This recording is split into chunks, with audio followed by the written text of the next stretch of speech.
be talking about it. And to proceed further, it's going to be proposals and sessions coming up from the TOC members, from the TOC community, and we are going to be just taking this circle forward from here. This is going to happen fortnightly, as shared on the town hall as well. It is going to be based as a core. We all know we want to grow, we want to learn, we want to share, we want to progress. And of course, at the heart of it, we are a community where we want to all share together. So this entire learning and development series is all based on this. And soon we are going to be rolling out one Google form where you guys can also start proposing the sessions. We are going to quickly vet it out, and then this is going to happen by you people. So let me, without a further ado, introduce and talk about our today's session. So our today's session is by very special friends of mine, Charu and Anjali, who have been there, in our endless calls for AGP while we are trying to figure out how to go about it. Last 4 days were a long weekend for many, but not for Anjali and Charu, because they've been really diligently working on this session where they want to actually show how admissions are, not particularly in India, but globally. They want to touch about the places which might be a huge area of interest for our students, a huge area where we know that I think I know it, but there is still a huge area which you might not know it. There is a huge chunk where is the traditional careers, there are new careers, there's some huge hidden gems in the study abroad. And while we are going to be here for the next 60 minutes or so, I think we are going to be taking a huge pool of knowledge for all of us, which is just going to add more informed choices for our students.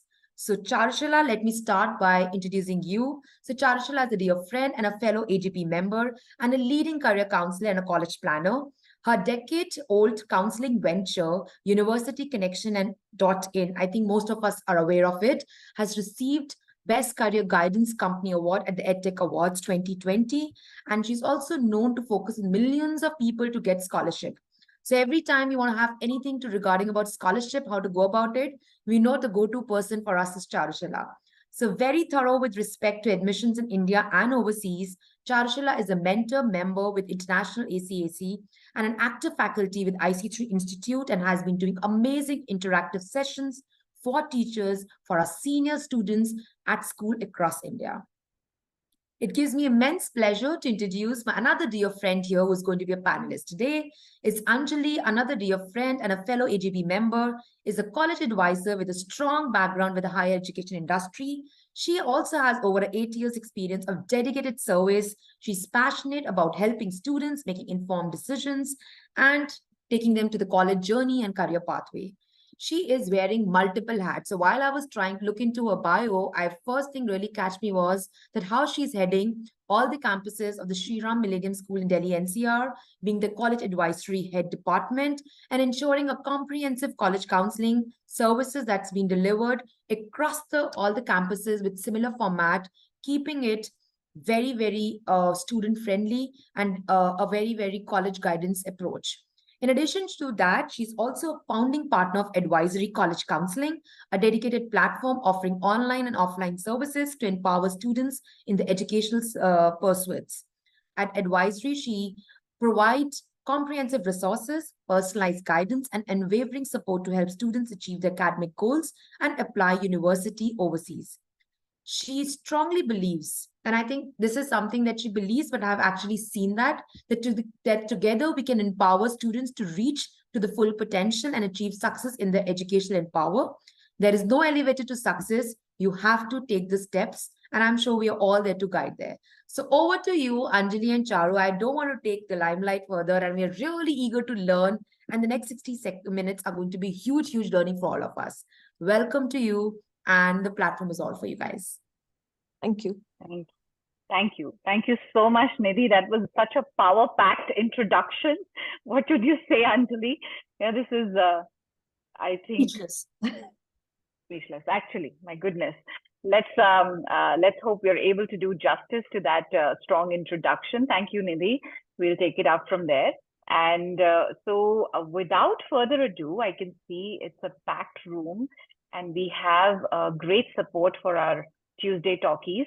So awesome. And so moving forward onto, this entire presentation, I'll just maybe share my presentation now.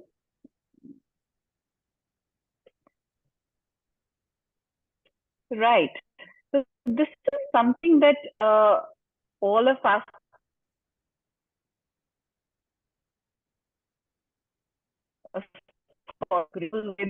we keep on, many of us in the room today are dealing with universities. We are dealing with comparing, contrasting, analyzing, sharing insights.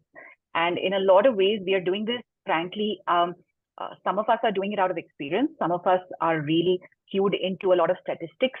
And some of us love to share personal insights. I know that many of us are parents in the room, so we like to share those parent-like insights with educators and with the families we service. The idea is for today to be able to actually, narrow down this comparison and to try and actually see how do we really figure out what is a best fit college? How do we really go about meandering through these options? Because the options are only increasing by the day.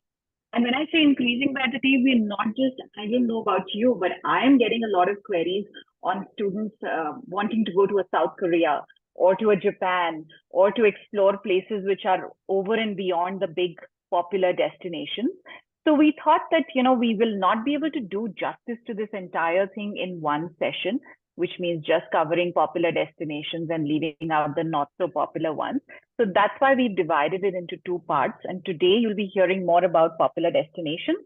And then on the 17th of October, you should be, you should become privy to something more that will be shared on some not so popular ones. So we've been taking some internal polls from some of you, and we've made a list of what you want to know about. So hopefully we'll be able to keep this session very focused on what you're really looking for.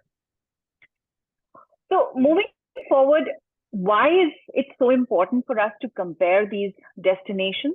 Because at the end of the day, just like Nidhi just pointed out, we are all in it for the students. It's all about student centricity. And when it comes to student centricity, these children are looking at us to, throw some light on what is the best fit. Am I making really the right decision? Will I be happy there? And will I be successful soon after? So a lot of questions are obviously being posed at us. And whatever said and done, we are at this juncture where we need to be the ones who are researching more, because I often tell my fellow counselors that if you've chosen to be a career guide and a college planner and a counselor, remember one thing: if someone asks you what's your hobby, on top of your list should be college research. Okay, it might sound very nerdy, but at the same time, we are in it because we enjoy reading about things that maybe students miss out on. Yeah, what is that one thing at a particular university that will truly connect you to that university? If you're into gaming, or if you're into oceanography, or if you're into other allied fields, let's say related to geography or physics or earth sciences or anything for that matter. So college research has to be at the core of it all. So today we will try to cover, of course, a lot of this.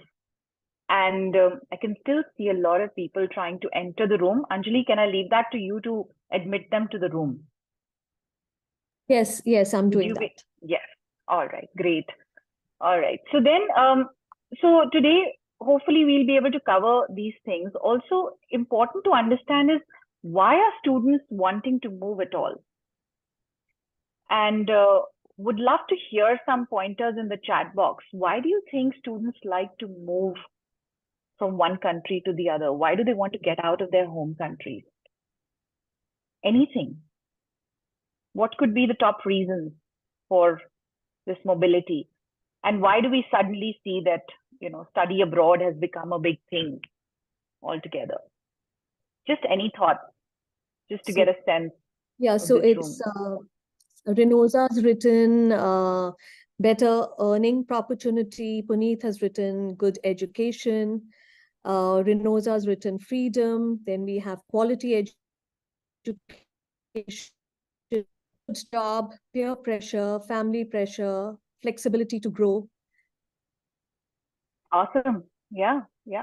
I mean, there could be multiple reasons. Of course, some of them can be summed up into something like this. It could be to enhance employability in some cases, especially for postgrad students, let's say, or accessing diverse programs.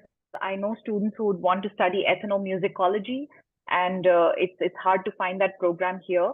There was a time when Canada was known for mechatronics, but now you have it at SRM University also, and many other places are offering something like that.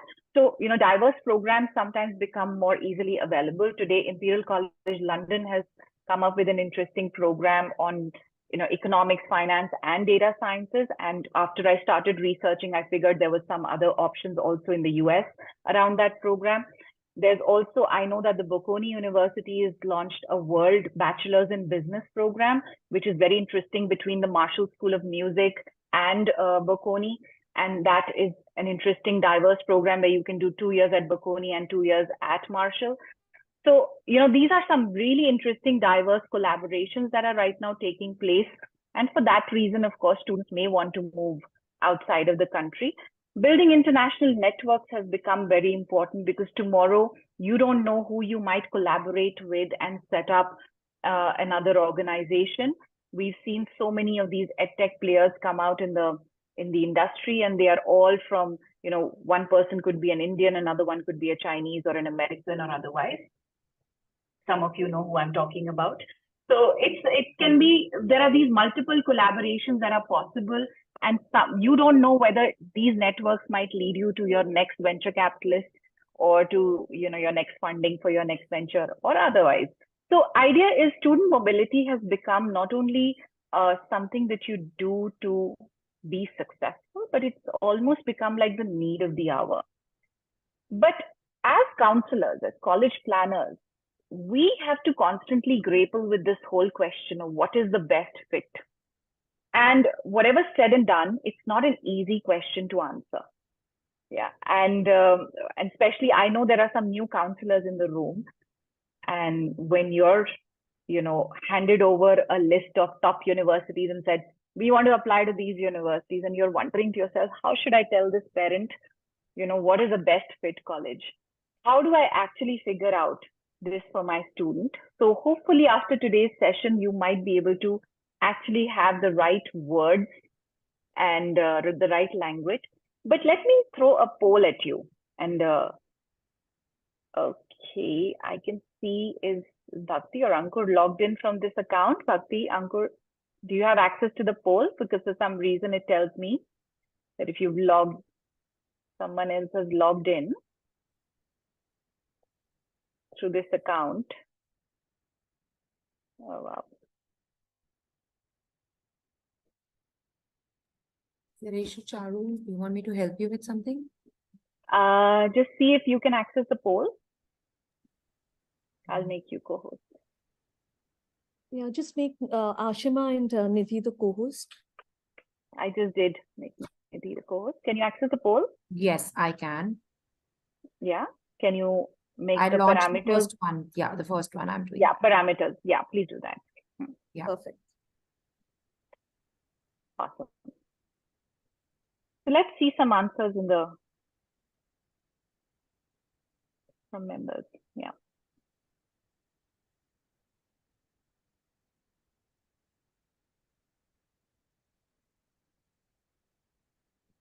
Should I share my screen too, so that everybody see the poll? How do we? Okay, you can only see it. Yeah, so why don't you please share your screen? Yeah. I can see the poll. It's interesting, very interesting. Okay, please go ahead and share your screen. Yeah. Yeah, even I can see it. Yes, can everybody see? Nope, I can't see I can it. see it. I can see it. Okay, maybe it's because I'm. You're sharing, that's why you can't see it, Sharon. Yeah, it's seen. Yeah, it's visible. Everybody can see, Okay. right? So very interesting, Charu here. So maybe Ashima, you are able to see. So why don't you, sorry, Anjali, why don't you add on to your inputs? So when we see the thing, the parameters according to you are the most, which is most important. So we come up with academic match, which comes up to literally like a 70%. Post-study work visa is a 67%. Cost of attendance is again a 62%. Then next is cultural diversity, which comes to a 38%. Political stability is, no, university rankings is 41%.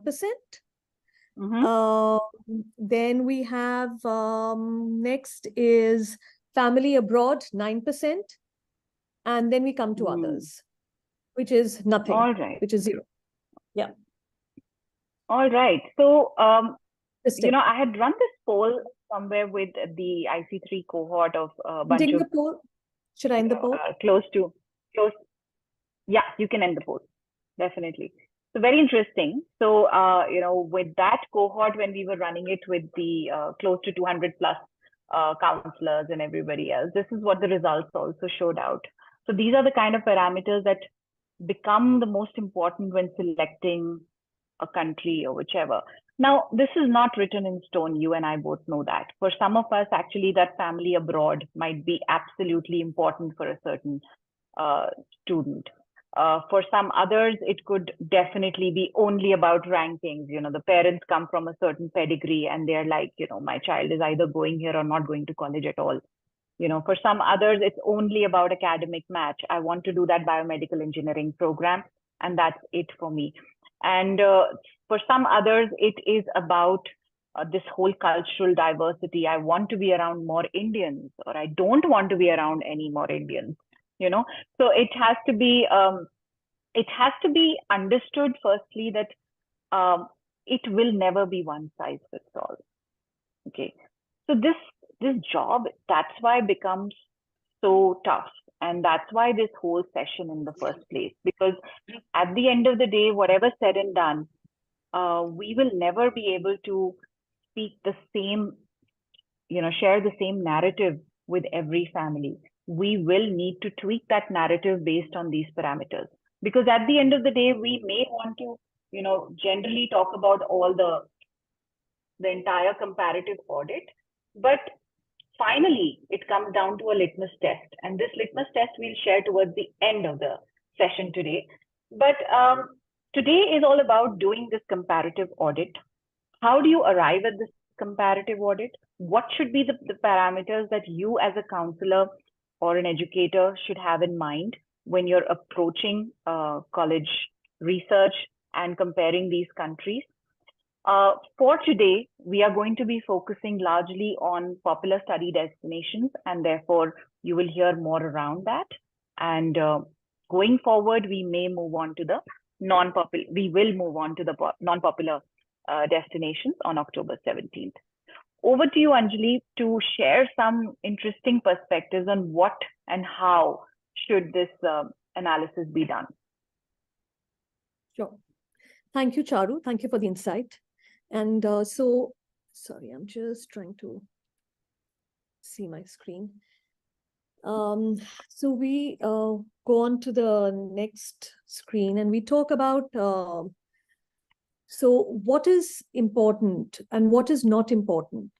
And so we start, what are the important factors that we, sorry, I'm so sorry.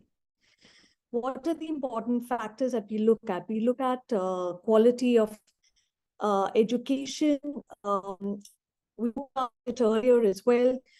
But as the poll showed, 41% of the people think that this is one, that university rankings is crucial to check university rankings to get a sense of quality and reputation of institutions in your potential study destinations. But does high-ranked universities necessarily mean offering better resources and education for a particular student? The answer is not always yes. If you look at the US, everybody talks about going to the Ivies. But what does Ivy really mean?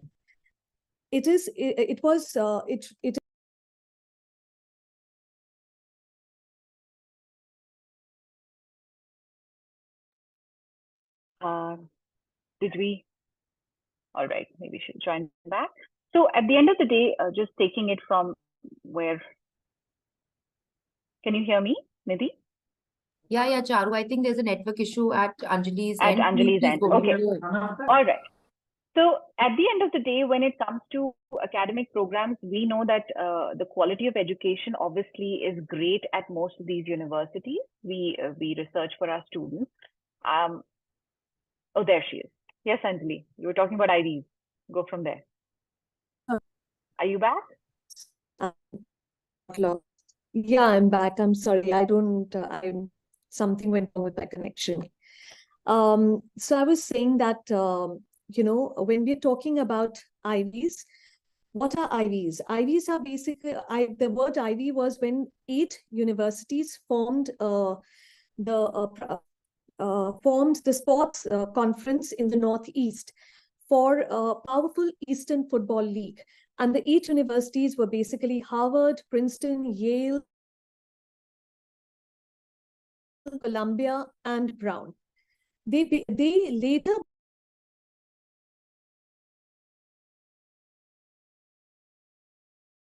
I think there's some network issue happening at Anjali's end. Anjali, maybe you can close your video if that's the issue coming. Because we are not able to hear you. And you are on a mute. Anjali, you are on a mute right now.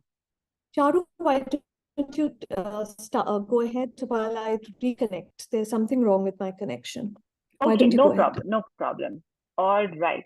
Okay, so coming to, of course, quality of education, I was recently sharing with one of my students how, there are some hidden gems of universities out there. And sometimes when we especially get students who are aiming for a certain very specialized program, like least recently I had a student who was looking at a program in immunology and microbiology. And after researching a little more, we figured out that among, of course, there were some amazing universities in the United States, but simultaneous to that, there was a university called KTH, which is based out of Sweden, and also a similar branch in Switzerland that actually offered greater research opportunities in immunology and microbiology. And today that student is studying there. The idea is the quality of education can sometimes be directly correlated to the research opportunities available at that university. At the same time, the quality of education should also be, there are various ways to assess the quality of education, especially when it comes to liberal arts programs, or maybe STEM related programs. It depends from student to student, how do you go about researching each one of those. There's also, of course, this whole understanding of cultural differences between, within a certain university setup. There are today, of course, a lot is being talked about in terms of education in Canada. I wouldn't go into the nitty-gritties of it, but we understand that there was a point when Canada started recruiting, for example, a number of students from a certain geography within India. Yeah. And because of that reason, also today, that geography or that particular demography has actually become a really powerful demography there that may or may not be adding to its entire diaspora. So at the end of the day, understanding cultural differences before advising a student on, whether to go in for a certain university setup or not becomes important. I wouldn't go too much into this thing because we all understand this. Career opportunities, of course. We know that there are certain countries that offer excellent post-study work visa opportunities. There are certain countries that do not offer these post-study work visa opportunities as well. We know that some countries discriminate between STEM programs versus non-STEM programs, like United States. So if you're studying a non-STEM degree in the United States, you can work for 1 extra year, which is called 1 year of OPT or optional practical training. Whereas if you are doing a STEM program, then you would be able to do up to 3 years of OPT in the United States. Same holds true for Canada or Australia. You can do 3 years, but between Canada and Australia, they do not discriminate so much between a STEM or a non-STEM program, and neither does UK for that matter. Yeah, Anjali, are you back? Next one, carry on. I'll do the next one. All right, fine. So keeping this going, of course, personal preferences become important. I know students, my own daughter who decided to choose a university that was offering her more access to, let's say music and the piano and various other, and the proximity to New York City over a university that may have had a higher ranking. So sometimes personal preferences and lifestyle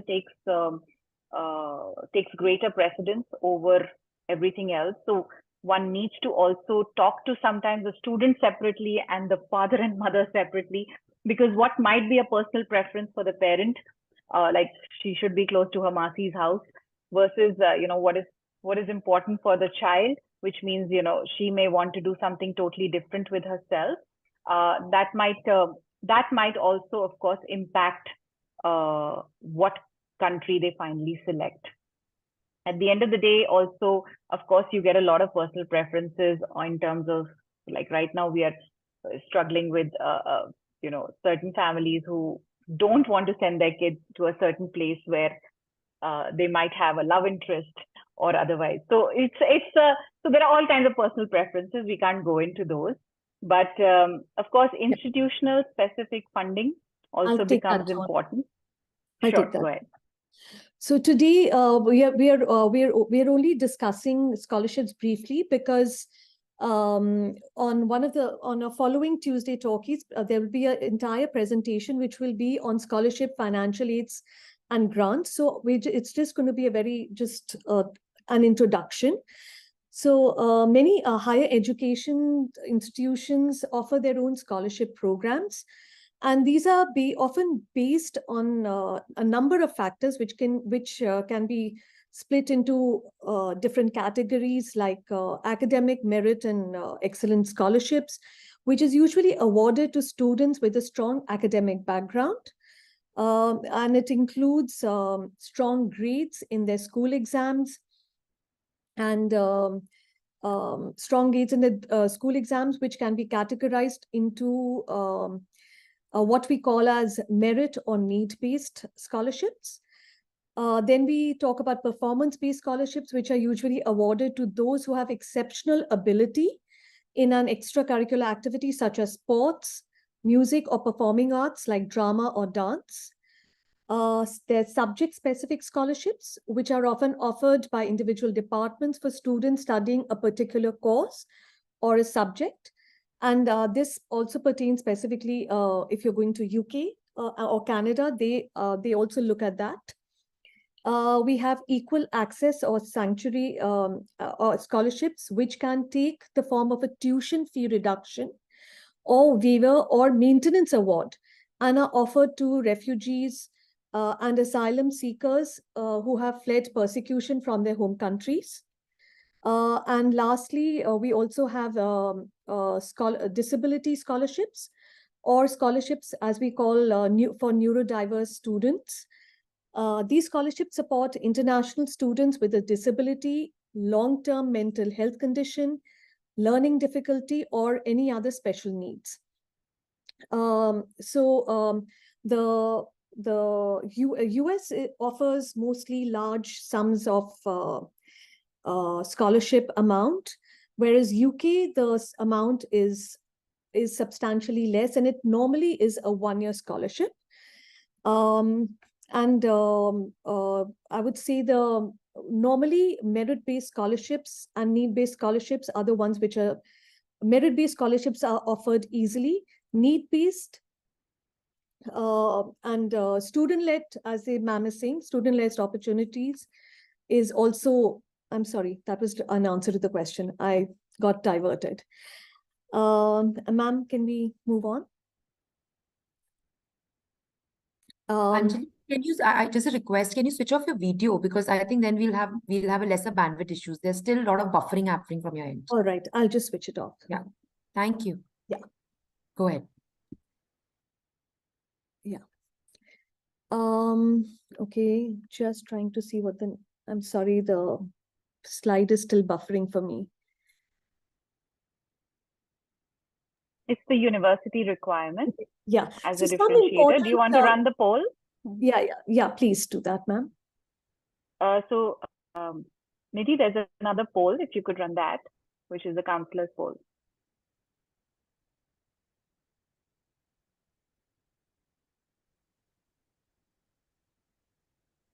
Nidhi, you're there?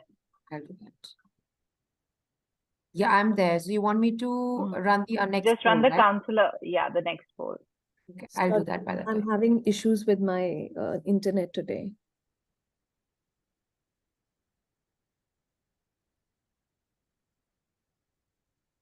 Okay, I'm launching the next question. Poll for Yeah, everyone. launch. Yeah, the poll as well as the and then the next poll also, one after the other. Charushila ma'am, can you just go because I can't see the poll. Even I can't actually, only Nidhi can. Nidhi, So can Nidhi you? will be able to share the answers. I hope this time people are able to see my screen. Sorry, I'm also trying to.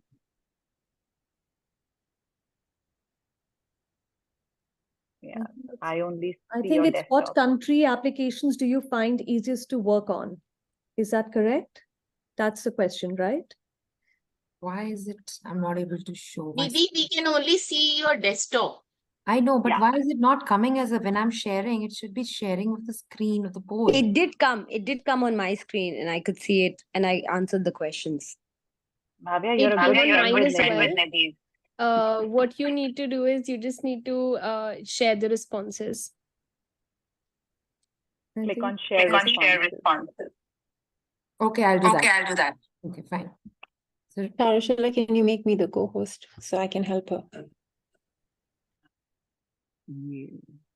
Done. can you guys see it now? Yeah, I think so. So we have so UK is the easiest to work with. Wow, okay. And US and India is a tie with 21%, 53% say UK, and Canada is 5%. Wow, okay. So for me personally, it's US. I love working with the US application. I know it's difficult. There are a lot of applications to go through, but I just mostly enjoy that. So, but it seems everyone else loved the UK because it's one application, I'm sure. And the next question that I want to, can we do the next one?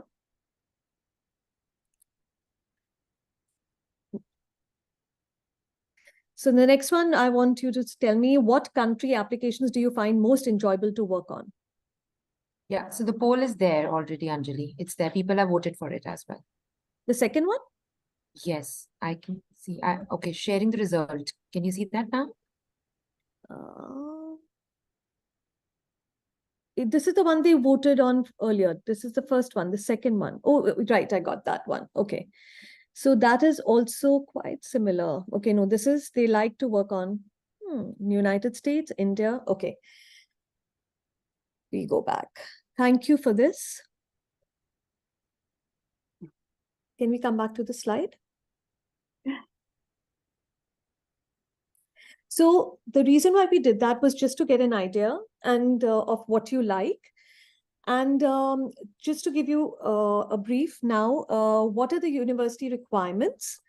So some important application requirements common to the 3 countries before I go on to the comparison, which is basically the gist of all that we've spoken about. So what the common factors are grades of, so most of, they basically require grades of classes 10 to 12. That is the utmost importance. Consistency in grades is equally important. Extracurricular and leadership qualities are important for scholarship. For scholarship consideration, especially for admission into high-ranked colleges. And then IELTS and TOEFL may not be a requirement by the colleges, but it will be required for visa purposes, especially for Canada.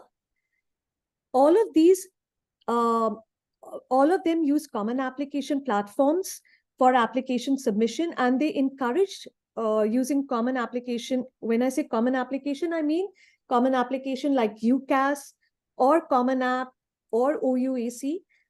They prefer that versus a direct application of the college. And then a few colleges offer co-op programs.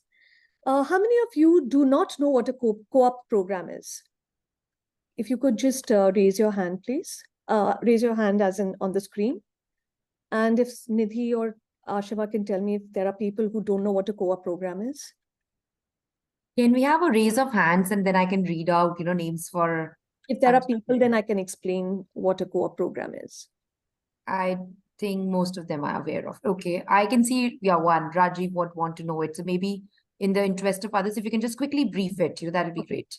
So co-op program, co-op, or as they call it, a co-op education, means that you take time up from your classes at college or university to work full-time. You get to develop your knowledge related to your field of study. And getting this opportunity will make you stand out after graduation as you already have work experience. Co-ops are traditionally a full-time paid position, and these work placements may lead to get more job offers after graduation. And it's different to an internship. It's not the same. So now that I've explained it's more clearly, I will move on to a chart format to explain what the application, basically a comparison. So if you see UK, Canada, and US, UK, the duration is mainly 3 years for a regular degree, unless it's architecture. So it's 3 years in England, but Scotland, like St. Andrews, it would be 4 years. The degree would be 4 years. Canada is 4 years. USA is 4 years. The flexibility in the curriculum on a scale of 1 to 10, where 1 is the toughest and 10 is the easiest. UK is 1 out of 10. Canada is 5 out of 10, and USA is 9 out of 10. That means it's easiest to switch curriculums.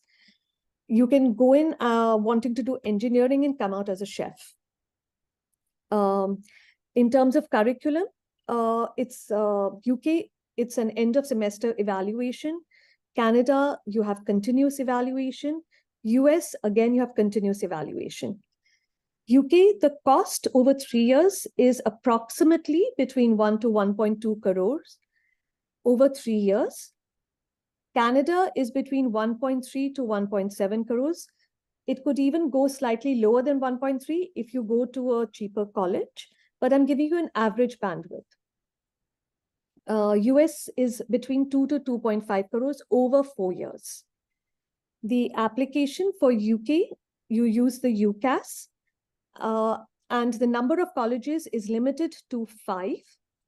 Canada, you use either OUAC or the Education Planner, which is for British Columbia colleges, or you use the individual application for the university. Some of them you have to use the applicant OUAC, or for UBC you have to use the BC, Applied BC.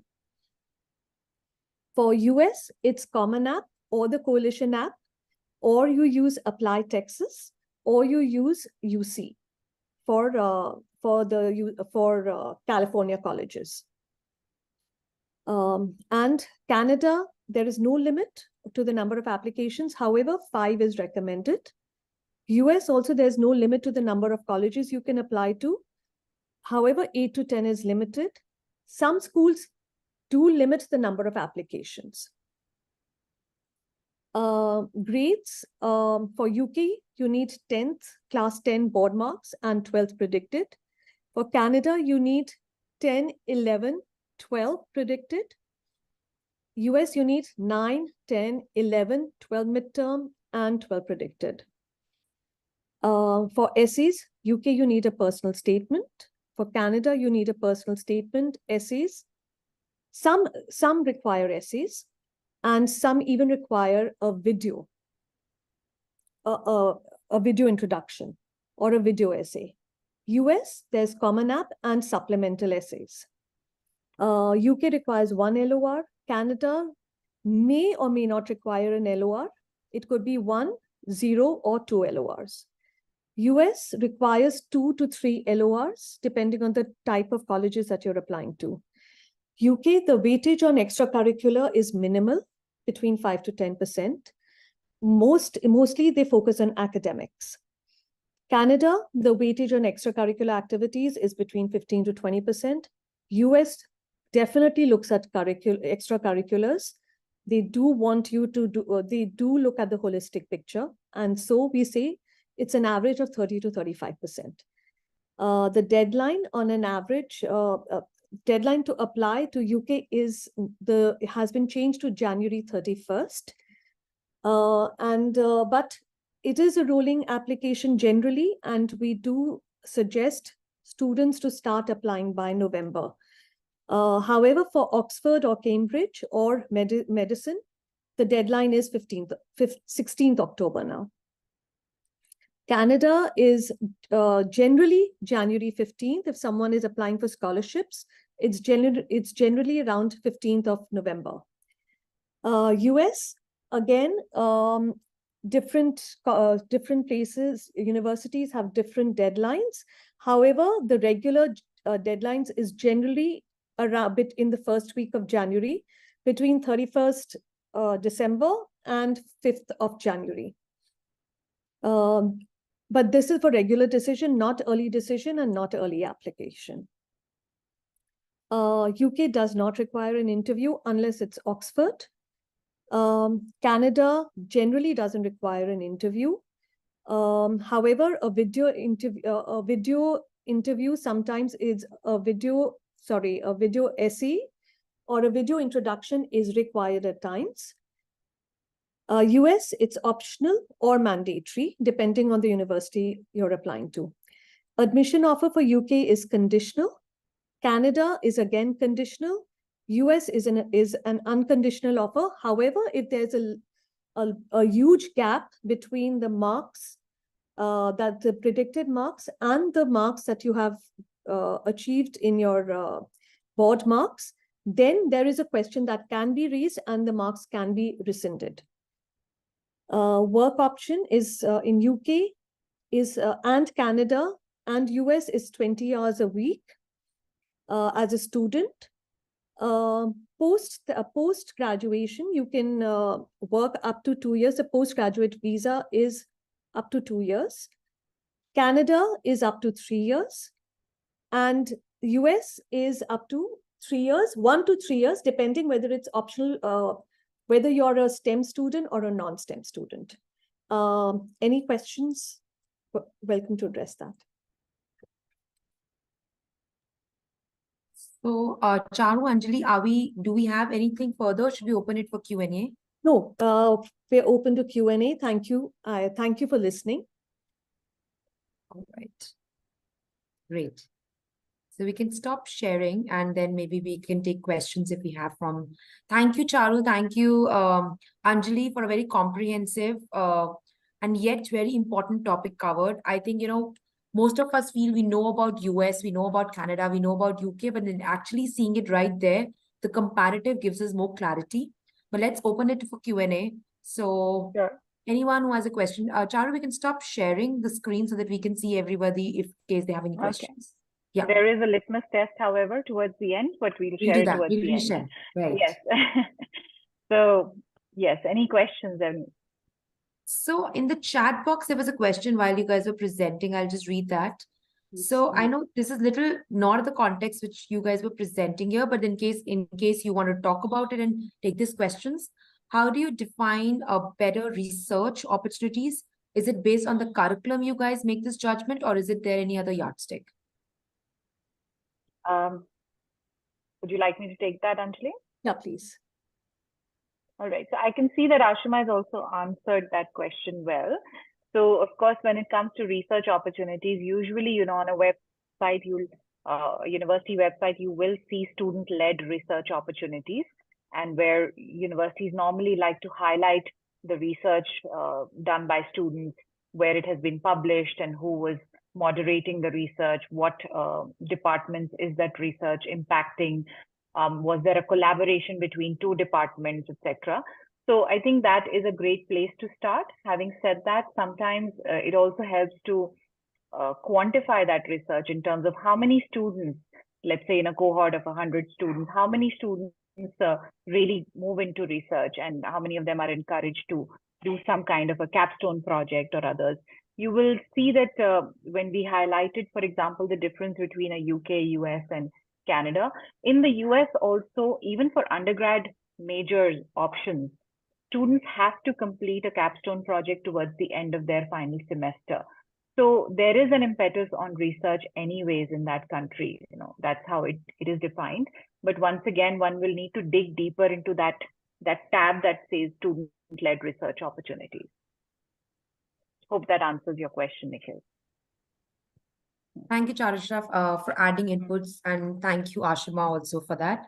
Any other questions? Because I think yeah, please go ahead, Renoza.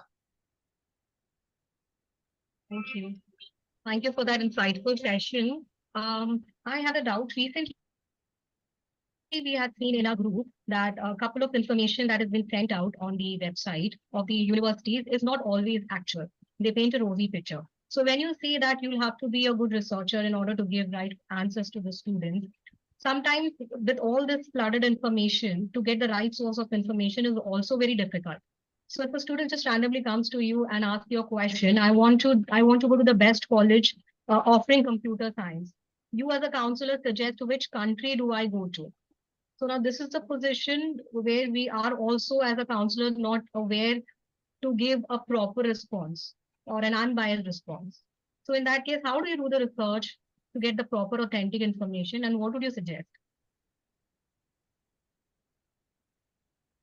Okay, I can answer that. Anjali, you want to go next? I think there's some Okay, network Sanchya. issues on Anjali's end. So, Renoza, it is the dilemma of every counselor, firstly. Okay, so just first thing is to acknowledge that there are no easy answers here. All right, and none of us are trying to. I wish there was a pill that that could really help us to solve this entire thing. The deal is, at least what I can tell you what I do. Okay, whenever there is a conversation around countries, and whenever there is a conversation around where to go, whether to study abroad or not, essentially, I like to steer the conversation more towards what are your filters. So if I'm talking to Mr. Malhotra, so Mr. Malhotra, what according to you are your filters when you're actually trying to figure out, your colleges and where your child needs to go? So for example, for some families, budget might be a very important filter. Yeah. For some others, budget might not be a filter at all. It might be just about, immigrating abroad. Yeah, it's just about immigration. For another one, it would be just about the fact that this child is so brilliant. My daughter is just like, she's the best. She's like gift to mankind and all of that. So where should I really send her? I need a university or a place that will truly help to use her skills and all of that. So then that becomes an important filter. Basis the kind of filters you gather from your families. Okay. Basis that over time, and it really happens over time. Over time, you start sharing what would be the right option, okay, for them. And sometimes, yes, people will come with preconceived ideas. They'll say USA is the best. And we know the USA has the best education possible. But then when you sit down and start doing this filtering process, you realize that the funds are limited, or this child has never traveled. She's he or she is just not exposed to anything new. What is the whole point of sending them to USA at this point? So you as a counselor would know a lot of those things also. So, and with time, we also learn to develop our own sixth sense. All right. So trust your first voice also. I keep, especially people who are slightly, at least I try to, every time I have a new student, I was telling another counselor the other day, she says, what are you doing? How's your academic cycle going? How are the applications going? And I actually tell them that, I have this morning list that I pray on. And that list has the list of all my students. So I say each of their names. So in a lot of ways, you need to become more and more intuitive also as a counselor. Okay. The work of a counselor is not that of a finance professional or a statistician or someone who can churn out, data sheets all the time. And it's not that. It is that also, some part of it, but it has to come a lot from that little bit of intuition also. And when you speak from a position of authority sometimes, and you say that, listen, I have researched all this and I see that this will be the best option for your child, mostly you will find parents do listen at that point in time.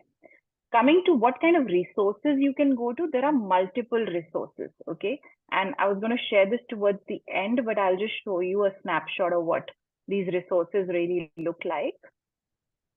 But here is, you can take a screenshot of that, you know. So there are some little resources out there where you can actually, you know, go and do your research and figure out things, whether for Canada, Australia, UK, US also.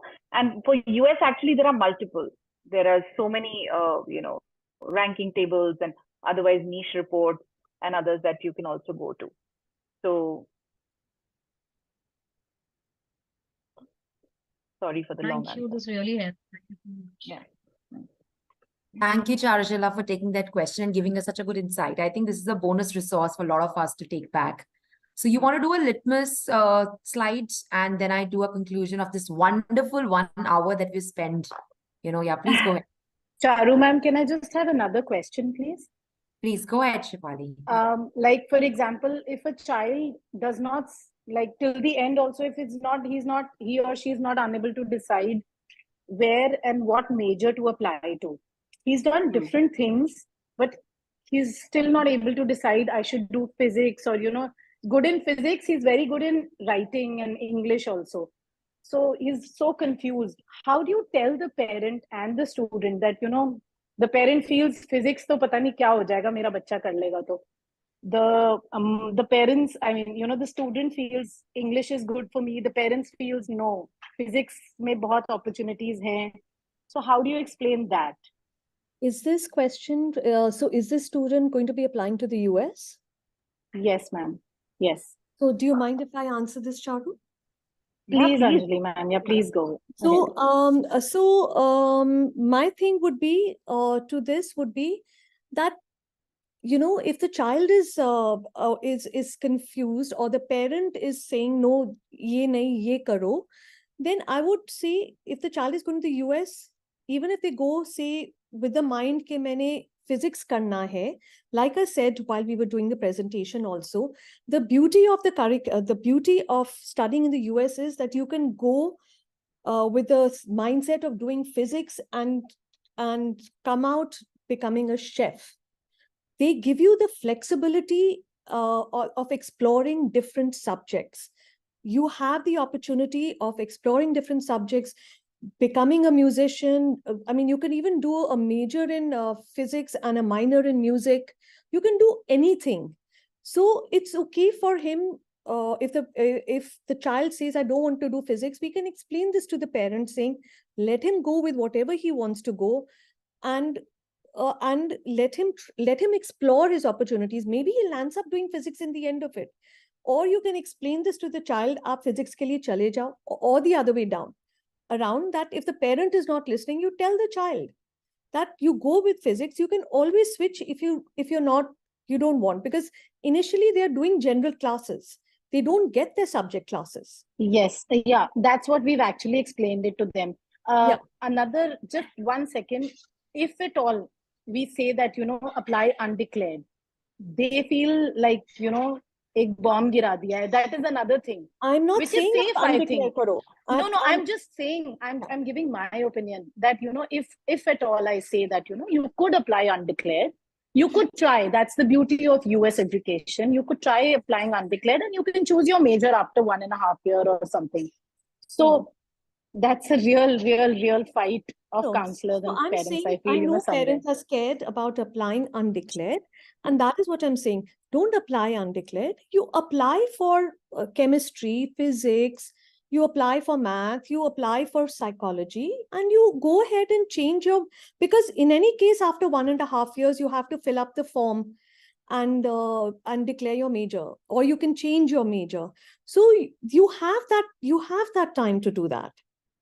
So there's no problem in switching later. You go with one and you change later, unless you're hardcore going to an engineering college.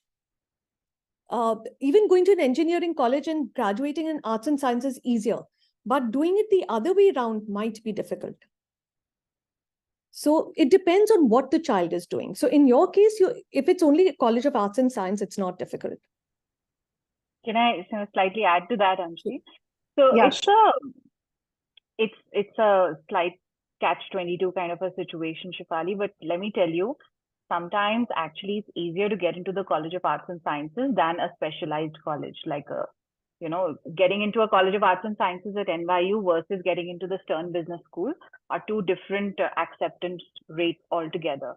Beyond that, I think one question that tends to sometimes get the parents' attention is that if you ask them this question that, are you educating your child to be relevant at 60 years of age? The point of the matter is, how many of us today sitting here in this room will be relevant at 60 years of age? Today, the mortality rate of Indians or human beings is becoming, it's at a different level altogether. Nobody's dying. We're all going to live for a very long time. Yeah. So are we going to stay relevant? And therefore, keeping that in mind, if the student wishes to do multiple things, whether it's wearing multiple hats, doing music, dance, English, physics, archaeology, history, whichever, it's actually better because they are adding more and more to their skills. And a lot of families you'll see are realizing, and when they come to you and ask you this one question, what are these new age careers? How do I prepare my child for this new age career? That entire conversation can actually go into this direction also sometimes. So don't break your head over it, I would say. Give them questions to introspect rather than you becoming the person who answers all the questions. We as counselors are actually not sometimes supposed to always have all the answers. We are supposed to frankly ask them the right questions. That's what I feel. So correct. So lastly, I just want to share that both my children had gone for a different major and they majored in different areas. Like my elder one went for economics and he graduated in financial engineering. The younger one went for environmental engineering and he's graduating in electrical and computer science. So there you go. You are a living example then, you don't need anything else actually. But how to answer the parents, that's the toughest part. So today Right. you really cleared it nicely. Absolutely. Yeah. I think what Charu and Anjali has been saying, and I think Shefali, we're all on the same ground on this thing that, I love what Charu you said. Let's ask the right questions and leave the choices to them. And that's what a journey of a good counselor would be at the end. I would say, while you all were conversing, this is one thing that we, when we were deciding on the session, I think we've started the questioning. We have started the churning, and this is so beautiful to see that even after an hour, I see my packed group here. We have a lot of questions, inquisitiveness, and we look forward. This is just a part one of a huge session that's lying up, and we have the part two. We are going to be talking about some, the not the known countries like US, UK, or Canada, the other part as well, but just being mindful of everybody's time. I just want to thank Charu, Anjali for being here, giving us such a good insight, and just to, because there were very interesting insights that we are taking back, that the highest poll that everybody thought is the easiest applications are for UK, but they love to do applications for US. So that's talk about the psyche of a counselor, that how are we also having our things, moving at that. I don't want to take the easy way out. I want to see whatever best suits my student. So just to give you a quick conclusion, while we were taking out, the choice of studying abroad or studying is a significant decision. It could be a popular destination like US, Canada, UK, or it could be very unique, a very different destination based completely on what the child wants. Definitely, we need to keep balancing between the advantages. There are a lot of things to be considered. However, the best destination can never be a combination of only one thing. There is a combination of a lot of factors. We need to see individual goals. For somebody, it could be families there, but somebody would also be a work visa post I complete my academics. Some could be a degree of Ivy College. There could be a lot of circumstances. However, considering the factors, we must say that we have to be a very wise counselors. We, at the end, Shefali's question has actually given us a question that, a thought process as a counselors. Then let's start asking the right questions to them. And in case if we are giving that path to them, they'll definitely get into the right end. So thank you so much, Aru, Anjali, every one of us, my TOC family to be here. It was a wonderful session. I'm so happy and excited that the first episode has gone I would say a full bingo, you know, and at this hour you could be there, and I could see Bhakti here, and Bhakti is itching to say, I know Bhakti, we want to hear our founder talking about something, so we give you this time. Please go ahead before we close this. Thank you. No, I Thank you, wanted you Nidhi. to see my face and smile like that. I'm smiling. I'm just so thrilled. I have nothing to say. You guys are rock stars. I apologize for my network issues. That's okay. Should Ankit, I that's stop not in your hand. stop That's recording? what, yeah, that's what, yeah, please. So Thank thank you, you, everyone. everyone. And in case you have any questions,